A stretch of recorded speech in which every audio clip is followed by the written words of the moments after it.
Hello mga kasipat, it's me again, ang inyong kaibigan, Batsi TV.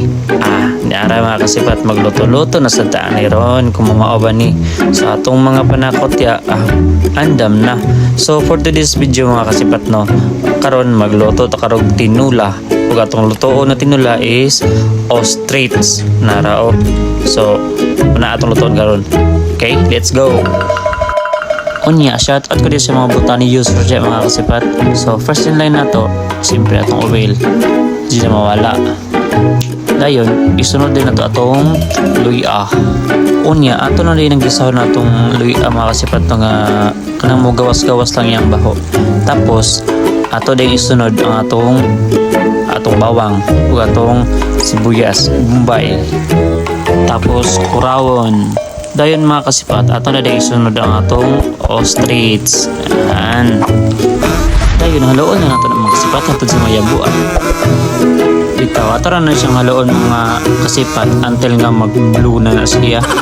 Mag-blue lagi na mga kasipat, bantayin niya, di ba? Mag-blue na, bantayin niya. Tapos ato na siyang bali-balihon na kay para itong manok, mapatas na siya pagka luto.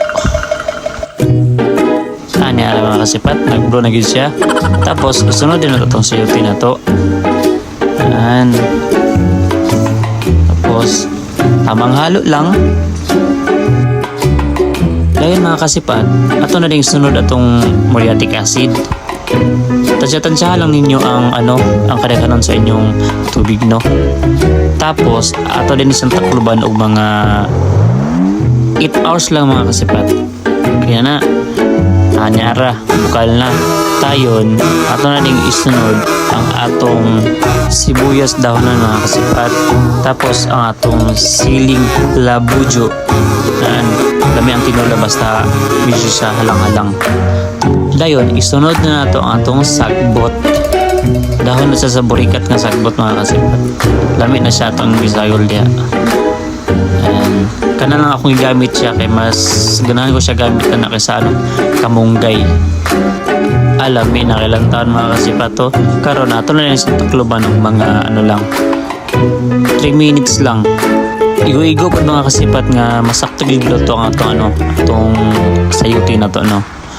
Unya karon magtimplan din mga kasipat no. So mga sipat, dili lang nyo makita no, pero akong gigamit niya pagtimpla isa Nor Cube, kanang isa jud ka buok no. Maganda siya. Tapos ako lang din siyang gibitikan og gamay lang asin no. Yan. Wala lang, trip lang na akong abutangan, pampadagdag lamig. Dayon mga kasipat, ato na rin siyang takloban og mga isa lang ka oras. Okay, para katong atong ipang timpla no, mag-react to siya. Yan karon, labay na isa ka oras.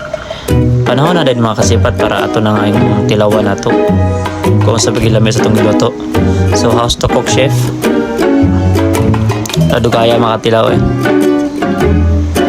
iyon goods na. Tapos mga kasipat nyara atong finale dayon mag plating dayon ta para murag ignon ba nga cook. Lami na kailan taon mga kasipat to. Alangkat na sa ning bahaw lagi ron. Hawa. So, mura to mga kasipat no. So, salamat sa inyong paglantaw sa atong episode karon. And then, thank you so much. God bless and stay safe. Bye-bye.